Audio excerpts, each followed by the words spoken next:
건강한 교회는 교회가 하나 되어져서 선교하는 교회다라고 하는 것을 오늘 여러분과 함께 말씀을 나누려고 합니다.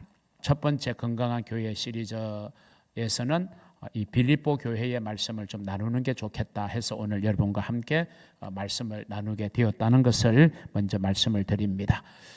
자, 이 빌립보 교회의 건강한 교회의 모습을 세 가지로 한번 저는 요약을 했어요. 첫째는 주 안에서 하나 되는 교회이었습니다. 주 안에서 하나 되는 교회.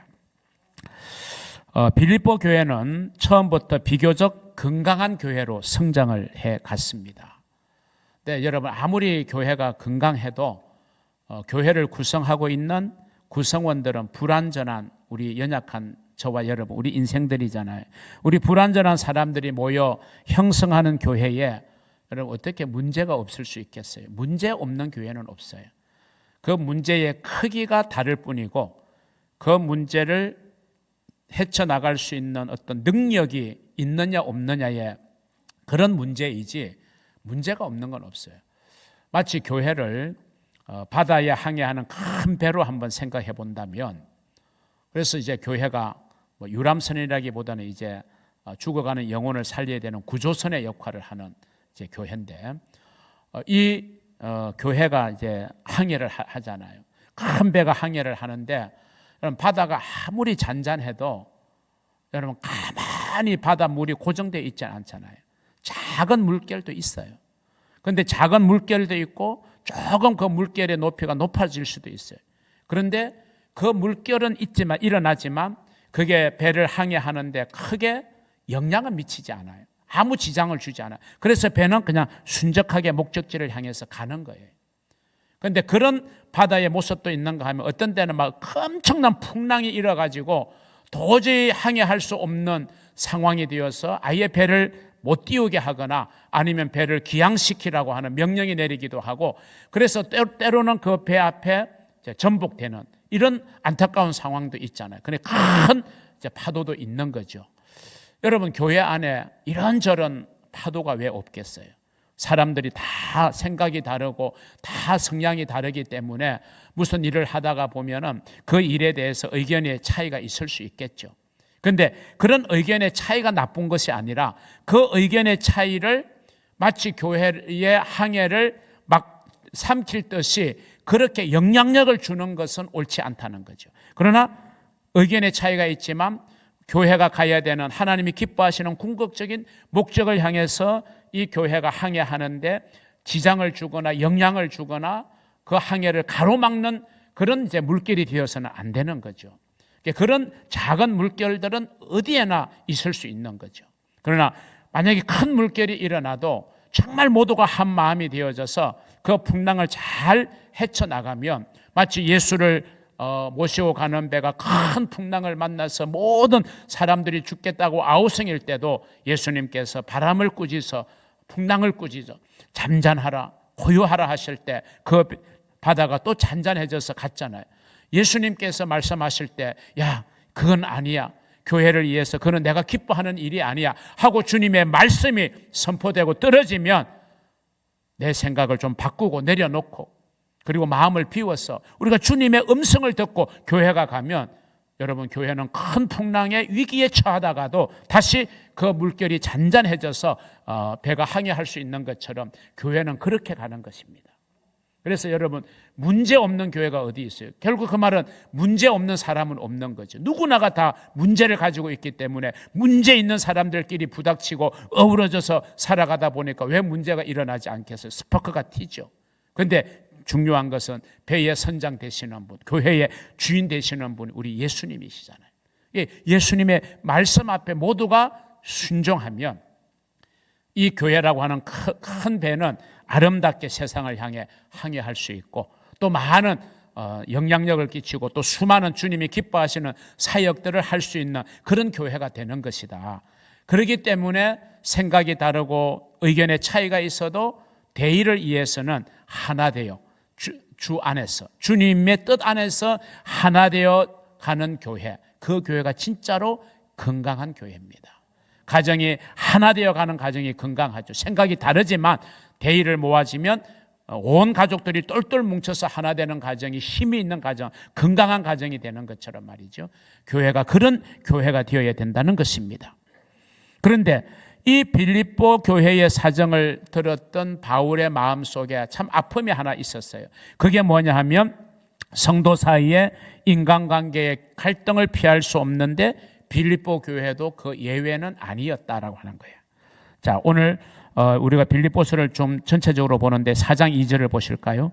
내가 유오디아를 권하고 순두개를 권하노니 주 안에서 같은 마음을 품어라. 여기에서 유오디아와 순두개는 여성의 이름이에요. 그 두 여성의 갈등이 교회에 지금 짐이 되고 있다는 걸 바울이 지금 들은 거예요. 유오디아와 순두개는 그 교회의 대단한 여성 지도자였습니다. 그런데 이 두 여성 지도자 사이에 갈등이 일어났던 거죠. 얼마든지 교회 안에서 그런 일이 일어날 수 있는 거예요. 왜 갈등이 없겠어요? 그걸 어떻게 우리가 풀어가느냐가 중요하지 갈등 자체가 없을 수는 없는 거거든요. 그런데 그 갈등이 확대되어 가지고 교회의 짐이 되고 성도들의 짐이 되게 하는 것은 옳은 행동이 아니라는 거예요. 그래서 이제 이 문제를 바울은 해결 지어야 되잖아요. 그래서 그 해결의 방법이 같은 마음을 품으라는 거잖아요. 그런데 그 문제를 해결하는 중요한 관점이 이어지는 3절에 있어요. 또 참으로 나와 멍에를 같이 한 내게 구하노니 복음에 나와 함께 힘쓰던 저 여인들을 돕고, 유오디아와 순두개가 지금 갈등을 일으키고 있어요. 교회의 짐이 되고 있어요. 그런데 뭐라고 말합니까? 그래도 그 두 여성 지도자는 복음을 위해서 나와 함께 힘쓰던 여인들이다. 교회가 그 여인들을 내치지 말고 비난하지 말고 좀 긍휼히 여겨주고 좀 좋은 마음을 가져주라는 거죠. 넓은 마음을 가져주라는 거예요. 그뿐만 아니라 또한 글레멘더와 그 외에 나의 동력자들을 도우라는 거예요. 그러면서 이제 빌립보 교회를 향해서 그렇게 일꾼들을 비난하거나 또 일꾼들에 대해서 다르게 생각하지 말고 좀 도와주라는 거예요. 그러면서 그 이름들이 어디에 있다? 생명책에 있다. 유오디아의 이름도 생명책에 있고 순두개의 이름도 생명책에 있어. 그 말은 그들은 이제 구원받아서 하나님의 나라에 간다는 거잖아요. 생명책에 있으니까. 우리가 이제 신앙생활을 하면서 저 왼수 같은 사람 천국에서는 좀 안 봤으면 좋겠다. 이런 생각들을 하잖아요. 그런데 내가 원수처럼 생각하는 그 사람도 이름이 생명책에 있다는 거예요. 그러면 어차피 우리는 그 사람을 만날 수밖에 없어. 그런데 원수가 외나무 다리에서 만나는 게 옳지 않잖아요. 그러니까 어떻게든지 간에 서로 이해하고 관용해서 좀 하나가 되라. 왜? 어차피 천국에서 다 만나야 될 사람들 아니에요. 그들의 이름이 생명책에 다 있는 사람들이다. 어차피 천국에서 영원히 함께 우리가 어깨동무하고 어우러져야 되는데 이 땅 위에서 원수 맺어서 천국에 오지 말고 좀 풀으라는 거죠. 여러분, 사람이 죽음을 앞두게 되면 본인들이 보통 직감을 한다 그러죠. 그러면서 좀 맺혔던 한을 풀고 가는 케이스들이 참 많이 회자되고 있잖아요. 그래서 남편은 특별히 아내에게 또 아내는 남편에게 나를 만나서 참 고생했는데 내가 잘 못해줘서 너무 미안하다. 이런 말 한마디가 평생 마음에 지고 있었던 그 엉어리를 또 풀게 해주는. 사람이 죽음을 앞두고는 나름대로 좀 정리를 한다 그러잖아요. 주변 정리를 하고 가족들 정리도 하고 친구들 정리를 좀 한다는 거죠. 그게 사실은 이제 지혜로운 거죠. 여러분, 우리 그리스도인들은 다 천국에서 만날 사람들. 이 땅 위에서 왼수 맺어서 살다가 천국에서 만나지 말고 다 풀고 다 하나 되어서 천국에서 만나는 게 얼마나 좋으냐. 그런 이야기를 지금 바울은 하고 있는 거예요. 자, 그래서 우리가 아무리 싫어하는 사람이라도 우리가 마음을 좀 비우고 사이좋게 지내는 연습을 우리는 할 수 있어야 된다. 이 땅 위에서. 그게 그리스도인의 모습이다 하는 것입니다. 그러면 어떻게 그렇게 할 수 있겠느냐? 바울은 이제 그 방법을 제시를 하고 있어요. 빌립보서 2장 2절을 보세요. 마음을 같이하여 같은 사랑을 가지고 뜻을 합하며 한 마음을 품으라. 동일한 마음을 품으라는 거예요. 그럼 이 한 마음의 공통분모가 무엇일까? 이어지는 2장 5절입니다. 너희 안에 이 마음을 품으라. 곧 그리스도 예수의 마음이니. 여러분, 우리 모두가 예수의 마음을 품으면 되는, 하나님의 심장을 가지면 되는 거예요. 의견의 충돌이 있어요. 의견의 차이가 있어요. 갈등이 있어요. 그럼 우리는 어떻게 해야 됩니까? 고집 피우지 말자는 거죠. 나 이 일 찬성 안 했으니까 네가 알아서 해. 나는 이 일에 협조 안 해. 이러면 그게 건강한 교회가 아닌 거예요. 건강한 가족이 안 되는 거예요. 주님이라면 이 상황 속에서 어떻게 말하고 어떻게 행동할까? 이걸 우리가 항상 생각하라는 거예요. 너희 안에 그리스도 예수의 마음을 품으라는 것은 바로 그거 아닙니까? 내가 말하기 전에, 내가 행동하기 전에, 내가 뭔가를 표현하기 전에, 예수님이라면 어떻게 할까? 제가 신앙생활을 시작하면서 자랐던 그 시기에 참 센세이션을 일으켰던 책이 하나 있었어요. 그 제목이 뭐냐면 예수라면 어떻게 할 것인가. 아마 그 책의 제목을 기억하는 분들이 많이 있을 겁니다. 예수라면 어떻게 할 것인가.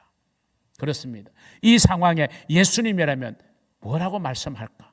예수님이라면 어떤 표현을 할까? 어떻게 행동할까? 우리가 모두가 이런 것들을 좀 생각하면 이게 예수의 마음을 우리가 가지는 거잖아요. 그러면 지금 안고 있는 갈등과 여러 가지의 관계 문제는 많은 부분 해소가 될 수 있는 거예요. 왜? 예수님이라면 그렇게 하지 않으시겠잖아요. 예수님이라면 내 고집대로만 나가지 않으시잖아요. 진리가 아닌 한 어떤 관계에서 일어나는 갈등, 의견의 차이, 이런 것들은 우리가 충분히 조율해 나갈 수 있다는 거죠. 상대방도 예수의 마음을 품고 자기 자신도 예수의 마음을 품는다면 유행가 가사처럼 당신과 나 사이에 저 바다가 없었다면 쓰라린 이별도 없었을 것을. 여러분, 바다가 존재할 필요가 없어요. 나와 당신 사이에 예수의 마음을 가지면. 할렐루야. 예, 우리가 예수의 마음은 뭡니까? 자신을 낮추는 거거든요. 자신을 비우는 겁니다. 그래서 너희 안에 이 마음을 품으라. 곧 그리스도 예수의 마음이니 해놓고 예수님은 하나님과 동등하시나 하나님과 동등할 것으로 여기지 아니하시고 자기를 비워서 그리고 자기를 낮추어서 죽기까지 복종하셨다. 이게 예수의 마음이거든요. 우리를 좀 낮추면 되는 거예요. 자신을 낮추지 못하는 교만, 이게 여러분 결국 갈등과 다툼의 원인이 되는 것입니다. 사랑하는 성도 여러분, 주 안에서 겸손하여 자기를 낮추고 예수의 마음을 좀 가지고 여유를 가지고 대함으로 정말 교회가 하나 되는 교회 되도록 힘쓰는 그런 성도들이 되시기를 주님의 이름으로 축원합니다. 두 번째는요, 바울이 빌립보 교회를 향해서 좀 기쁨이 충만한 교회가 되어야 된다, 이렇게 말하고 있어요. 기쁨이 충만한 교회. 바울은 지금 빌립보 교회가 이런 인간관계의 갈등 그리고 염려, 이 큰 두 가지의 문제가 이제 언급되고 있는데 이 두 가지의 문제를 좀 넘어서서 교회가 진실로 기뻐하는 교회가 되도록 권면하고 있는 거예요. 자, 4장 4절을 봅니다. 주 안에서 항상 기뻐하라. 내가 다시 말하노니 기뻐하라. 두 번 거듭 반복하는 것은 강조거든요. 지금 기쁨을 잃어버린 거예요. 왜 기쁨을 잃어버렸을까? 그 앞선 구절이었잖아요. 내가 유오디아를 권하고 순도계를 권하노니 같은 마음을 품으라. 갈등하고 있는 거거든요. 그 갈등이 조금 비하되어서 교회의 짐이 되고 문제가 되고 있는 거거든요. 여러분, 우리가 주님 앞에 기도하죠. 기도할 때 우리가 가장 많이 주님 앞에 구해야 되는 기도가 바로 이거예요. 주님의 관용을 우리는 바라야 되는 거죠. 주님이 만약에 우리를 관용으로 바라보지 않으면 우리는 주님 앞에 설 수가 없어요. 부끄러웠어요. 또 용납받지 못한 것이 너무 많았어. 그런데 주님은 우리를 관용하시잖아요. 그러니까 주님, 나에게 긍휼을 베풀어 주십시오. 주님, 나를 불쌍히 여겨 주십시오. 주님, 나에게 자비를 베풀어 주십시오. 이런 모든 기도가 다 주님의 관용을 우리가 구하는 기도거든요. 이 기도가 얼마나 우리에게 필요한 기도입니까? 너희가 주님의 관용이 필요하다면 너희도 다른 사람에게 관용해야 된다. 이게 성경의 가르침이잖아요. 너희가 남에게 대접을 받고자 원하면 너희가 먼저 남을 대접해라. 너희 죄가 용서받기를 원하면 너희도 다른 사람의 형제의 죄를 용서해라. 그래야 주님의 용서가 임하는 거예요. 우리가 관용을 받기를 원하면 너희가 먼저 관용을 베풀어야 돼요. 그래야 우리는 주님의 관용을 받게 되는 것입니다. 그래서 여러분, 관용의 자세를 가져야 된다라고 하는 것이고요. 두 번째, 염려의 문제를 가지고 있는 우리에게 요청되는 게 기도입니다. 자, 이어지는 6절 말씀. 아무것도 염려하지 말고 다만 모든 일에 기도와 간구로 너희 구할 것을 감사함으로 하나님께 아뢰라. 염려를 뭘로 바꾸라고요? 감사로 바꾸라는 거예요. 기도하라는 거예요. 기도해야 염려의 문제가 해결되는 것입니다. 그것이 염려를 이기는 길이고, 그 염려 때문에 내 신앙의 기쁨을 잃지 않는, 유지할 수 있는 비밀이 바로 우리는 주 안에서 기도하는 것. 그래야 우리는 주 안에서 기뻐할 수 있는 삶을 누리게 되는 것입니다. 이런 문장을 한번 새겨볼 만하죠. 주께 맡기면 염려할 것들이 더 이상 내 문제가 아니라 주님의 문제가 되는 것이다. 이해되십니까? 네, 한번 같이 읽어보죠. 시작. 주께 맡기면 염려할 것들이 더 이상 내 문제가 아니라 주님의 문제가 되는 것입니다. 아멘. 이해되시죠? 네. 말하기 귀찮으면 고개라도 좀 까딱까딱 해주세요. 그래야 제가 힘이 나잖아요. 이해되시죠? 네, 아멘. 네. 내가 염려를 붙들고 있으면 그건 내 문제가 돼요. 그런데 그 염려를 주님께 맡기면 내 문제가 아니라 주님이 해결해 주셔야 되는 주님의 문제가 되는 거예요. 속된 말로 얼마나 수지 맞는 겁니까? 여러분의 염려를 주님께 맡기시기를 주의 이름으로 축원합니다. 그러기 위해서 우리는 기도하는 거예요. 그래서 관용과 기도가 정말 내 안에 잃어버렸던 신앙의 동력인 기쁨을 회복할 수 있다. 바로 그런 삶을 살아가는 복된 성도들이 되시기를 주님의 이름으로 축원합니다. 마지막 세 번째, 기꺼이 선교에 참여하는 교회. 이 교회가 건강한 교회라는 거예요. 오늘 설교 제목이 그랬잖아요. 하나 되어. 생략된 거는 기쁨을 가지고 기꺼이 선교하는 교회. 그 교회가 건강한 교회입니다. 바울 사도는 이 빌립보 교회를 생각하면서요, 처음과 마지막 빌립보서 부분에 이 빌립보 교회 성도들의 선교 정신, 선교의 열정을 칭찬하고 감사하고 있어요. 앞으로 가서 빌립보서 1장 3절에서 5절. 내가 너희를 생각할 때마다 나의 하나님께 감사하며 간구할 때마다 너희 무리를 위하여 기쁨으로 항상 간구하며 너희가 첫날부터 이제까지 복음을 위한 일에 참여하고 있기 때문이다. 선교는 일회성 행사가 아니에요. 복음 전도는 이벤트성 행사가 아니에요. 처음부터 지금까지, 첫날부터 이제까지 계속 되어야 될 게 선교인 줄로 믿으시기를 바랍니다. 빌립보서 4장 15절 오늘 본문이죠. 빌립보 사람들아 너희도 알거니와 복음의 시초에 내가 마게도냐를 떠날 때에, 왜 마게도냐에서 복음을 전하고 이제 떠나가잖아요. 그 떠날 때에도 주고받는 내 일에 참여한 교회가 너희 외에는 아무도 없었다. 여러분, 선교는 아무나 하는 건 아니에요. 사실은 주님의 은혜가 주어져야 돼요. 주님의 감동이 주어져야 돼요. 복음을 위한 일에, 복음을 전파할 수 있는 일이라면 빌립보 교회 성도들은 기꺼이 기쁜 마음으로 헌금했고 헌신했던 것입니다. 여러분, 복음을 전하는 일에는 너와 내가 있을 수가 없습니다. 왜냐하면 복음 전파는 주님의 가장 위대한 명령이기 때문에 그렇습니다. 복음을 전하는 일에는 억지로가 아니라 기꺼운 마음, 즐거운 마음이어야 하고, 우리를 도구로 사용해 주시는 것에 대해서 오히려 감격스러운 마음으로 우리는 이 복음 전도와 선교의 사명을 감당해야 할 것입니다. 그리고 복음 전도와 선교는 한 번, 두 번 우리가 체면치레로 할 수 있는 게 아니라 지속적으로 감당해야 하는, 정말 교회가 존재하는 이유이기도 하고 교회가 가장 중요하게 수행해야 되는 사명, 그게 바로 선교인 것입니다. 이 빌립보 교회 성도들의 선교를 향한 열정은 멈출 줄을 몰랐죠. 바울이 마게도냐를 떠날 때에도, 그리고 데살로니가에서 복음을 전할 때도, 그리고 지금 로마 감옥에 갇혀 있는 지금도 빌립보 교회는 선교를 생각하면서 에바브로디도를 대표로 보내었던 거 아닙니까? 이러한 빌립보 교회 성도들의 선교의 열정을 뭐라고 평가하고 있습니까? 18절을 볼까요? 하반절에 에바브로디도 편에 너희의 준 것을 받음으로 내가 풍족하니 이는 받으실 만한 향기로운 제물이요 하나님을 기쁘시게 한 것이라. 바울이 빌립보 교회 성도들의 헌신을 이렇게 높게 평가하고 정말 기쁨으로 여겼던 겁니다. 그건 뭐냐? 내가 도움을 받았어가 아니라 그만큼 빌립보 교회 성도들의 신앙이 성숙해졌다.